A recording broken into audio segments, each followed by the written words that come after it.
wangu. It was my first time kuona mbudzi ichifenda nemaziso angu 2 aya wangu. Ndakava nekutya kwakadzama kuita kumerera kupindwa nechando zvekuti pandakanochitarisa kudai ndakabva ndanoti kuona rizino raive zino rakareba rakanyatsoonda raive nezvimakumbo zvitafu zvairatidza kunge zvambenge zvakabatana zvazembenge zvakabvaruka zvaisatombonzwisisika. Apa maziso acho nemanje maziso acho aita kakupenya kekureflecta mwedzi, pachaitarisa mwedzi mudenga chaireflecta kanenge kablue apa chakabata zibanga nerusero radzo chaitenge chatouya kutozotora mbudzi wangu.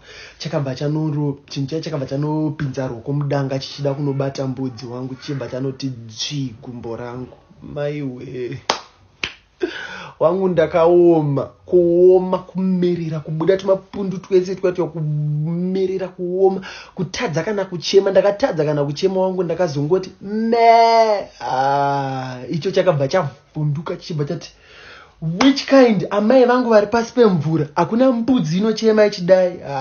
Wangu pandakadaro ndakabva ndaziva kuti pachakadaro ndakabva ndaziva kuti yaitova njuzu wangu. Pandakaiona kudai sokuti njuzu ndakabva ndati iya indirove, ndaibatira pano wangu. Icho chakabva chachaswedera kumashure chibada chida unoburitsa gaba remagik. Pachakanoburitsa gaba remagik ndikati wangu ndotonzwawo magic wangu. Ndakabva ndarova flying kick, ndakarara pasi wangu. Pachachakabata rimwe gumbo ndakandati flying kick, nchibva ndanorova chigaba chemagic chaicho chinowira kwakadaro wangu. Chigaba chemagic chiwira uko, icho chichibva chaona kuti pano mahwana atotanga panapa. Chakabva chaona kuti only option yainge yokutiza wangu. Chakabva chati tande chakananga kusangu kurwizi kwachainge chabva uko wangu.